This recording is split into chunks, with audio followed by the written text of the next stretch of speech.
This podcast is produced by AudioFi. This is the Prevail Point podcast with author, motivational speaker, and entrepreneur Jinary Arce-Cotto, a show dedicated to offering practical, real-life pointers on how to live a life of victory. Here's your host, Jinary.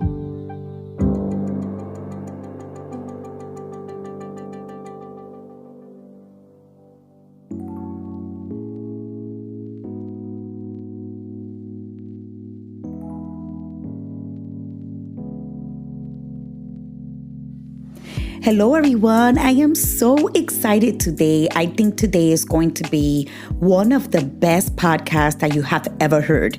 I want to welcome you to the Prevail Point with your host, Jinary Arce-Cotto, and I want you to understand that today is going to be one of the best days of your life.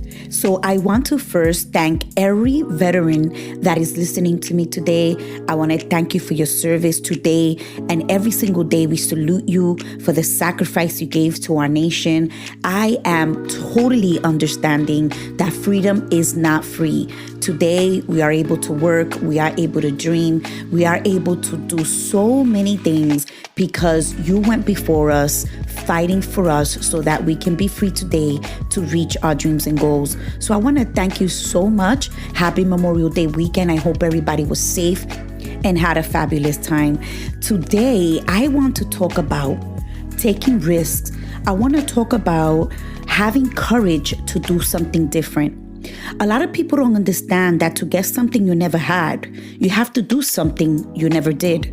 And it's a little bit scary to step out on a limb and say, you know what, I am going to do something that no one in my family has ever done and no one you know personally has ever done. But you have a strong belief that you want to do something different. Yes, it's risky. Yes, it may be extreme. And maybe you may be likely to fail and probably criticized by other people. But you have this desire that you have to do something different, that you need to have the courage to change the destiny and the legacy of your family.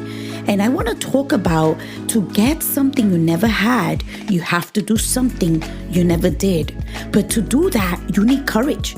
It takes courage to do something different. Do you have the courage to act outwardly what you see inwardly? Or will you die with the dream inside of you? It takes courage to be successful. You know, misery will always have company, but success breeds content.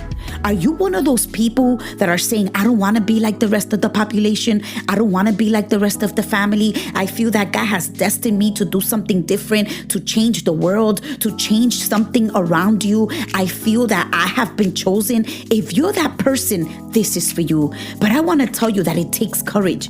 It takes courage to win. It takes courage to be rich. It takes courage to be educated, to be knowledgeable, to be different. Are you that person? You know, I remember just a few months ago when God put a burning desire in my spirit, in my heart, and in my soul that I needed to write the story of my mom. For 10 years, I was asking my mother, I need you to write the story. You cannot go to your grave without people knowing how much you have overcome. And she told me, yes, I'll write it. But it never happened. And my best friend reminded me when I wrote this book, she told me, you know, you've been talking about that for over 10 years. But it didn't dawn on me that for 10 years, I was telling my mother to write this book. And in reality, God had destined me to write the book. I remember like it was yesterday, I was talking to my mother in her home, and we received the news that a pastor's wife had a stroke and was in the hospital. But what possibly had caused the stroke was the stress that there might have been infidelity in the marriage. And I remember looking at my mom and seeing a healthy woman living the best days of her life, had gone through problems, had gone through extreme abuse for many, many years. God had healed her from cancer, from extreme anxiety, panic, fear, claustrophobia, anxiety, everything that goes on that list when you go through extreme abuse. But God had healed her and she was living the best days of her life. And I told my mom, you need to write about this. People need to know what you did to make a difference. That you are living the best days of your life, yet you've gone through turmoil for more than 40 years. Healthy, living the best days of your life. And I remember like it was yesterday, I'm sitting on my bed watching Christian television, and one minister said, anger is a revelation of what you are called to solve. And I took that phrase as, wow, I'm being disturbed because I want this book to be written, yet I want my mother to write it. I don't want to write it. I don't even know how to write. And God was telling me, listen, I'm giving you that turmoil, or I'm giving you that anger or that frustration because I am giving you the revelation to solve it. Wow, that was risky.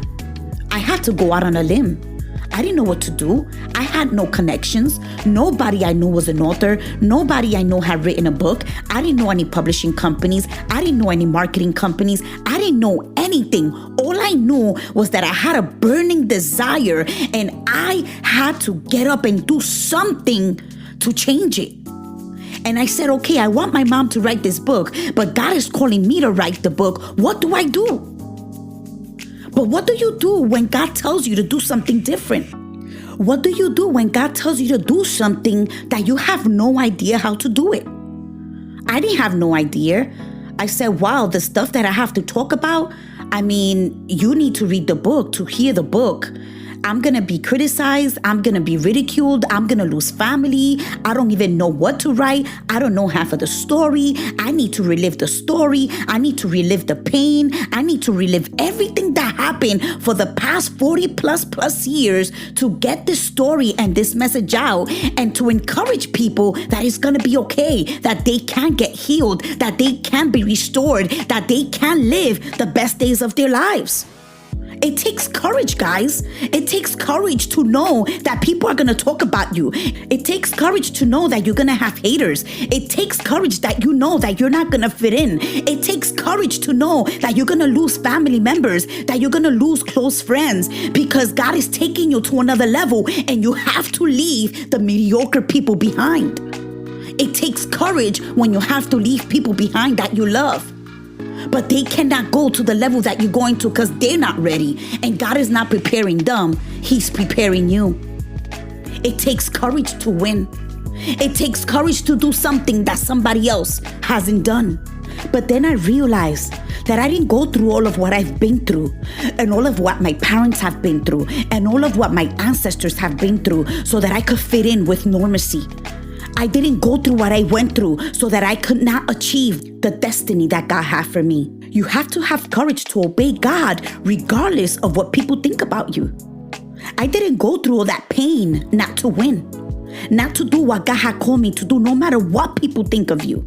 We didn't suffer so that the devil could stay with the destiny that God had already ordained for us. And if you're listening to me, let me tell you, you didn't suffer so that you can sit back and do nothing with what God has called you to do. You're better than what you think you are. Nobody has time for gossip. No one has time for arguments. No one has time for stupidity. If you're more concerned about pleasing people, then you're not ready for what God has for you. You will never be able to please everyone. You will never be able to have everyone by your side. God knows I have tried. We were made for such a time like this. Use your hurt. Use what you've been through and fuel it to reach the destiny that God has for you. And I want to encourage you, if you are listening to me today, that you were created for greatness. You were created to go against the grain. You were created to reach the destiny God has made for you. Stop thinking that you are not worth it. God created you with your own DNA. God created you with your own fingerprint. Everybody that is listening to me today, you have a destiny to reach. You have a dream. God has placed something in your heart that you have to do. And if you don't do it, you will never live the best days of your life. And that's what the book that we wrote was about, my mom and I. It's talk about prevailing. It's talking about overcoming. It's talking about living the best days of your life when you realize that God has created you for such a time like this. When you realize that God has created you to forgive. When you realize that God has created you to understand the truth. You know that people still can't stand the truth? You tell them the truth and they run. They can't face the truth. They can't handle the truth, as the movie says. But I have to tell you that the Bible says the truth will set you free. And God created you to be free. God created the soldiers that we are celebrating this week so that we can be free. Like Jesus paid a price on the cross of Calvary so that you and I could walk a life of freedom. So that you and I could lay down on our pillows at night and be at peace. So that peace that trespasses all understanding could be all over us, although we are in a storm, although we may be going from struggle to struggle, although we may be going through the biggest storm in our life, He still has given us the peace to overcome. So I want to encourage you today that this is the best day of your life. This is the day God has created so that you can rejoice in it and be glad in it. You wake up, you lift your head up, and you say, I am going to overcome. I am going to do what you have destined me to do. I don't know how, I don't know what door needs to be open, but I am going to put one foot in front of the other, and I am going to make it happen. And I got to tell you, my brothers and sisters that are listening to me today, that once I said I am going to write this book, God opened the doors where I didn't even know the doors could be open. God provided me a publishing company. God provided me a marketing company. God provided me my own publishing company. God opened the doors where I didn't even know they existed. And the book was written within 4 months. And it was written and it was distributed. And I became #1 bestseller within a month and a half. And all I did was obey God. All I did was say, okay, God, I don't know what I'm doing, but I need to listen to you because I know the passion that's in my heart, you are placing it there. And I want to encourage each and every one that's listening to me today. There is something that God has put in your heart. There is something that God has put in your mind. Go make it big. Go make it big. Forget about the people that are criticizing you. You will always have haters. Even if you're not doing nothing, you will always have haters. But when you do something, trust me, you will have haters. But you need to understand that so did Jesus. But He kept on going. He was on the Via Dolorosa, getting punched, getting kicked, getting every hurt that right now we're having. But He was destined. He was putting one foot in front of the other, and He made it to that cross. Even though He even needed help to carry the cross, but He was still moving. And I want to encourage you today, keep on moving. Keep doing it. Don't stop. Keep on moving forward. Even if it's dragging yourself, even if you can't get out of bed, just put one foot in front of the other and make it happen. Stop with the excuses and just make it happen. Would you promise me that you would do that? You have to do something different for something different to happen in your life. God bless you all. May the Lord keep you. May the Lord bless you. And we will see each other next week. God bless you. Bye. Thank you for listening to The Prevail Point with Jinary Arce-Cotto.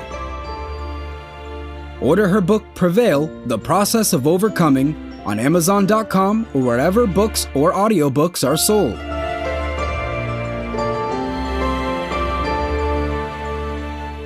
We'll see you next time.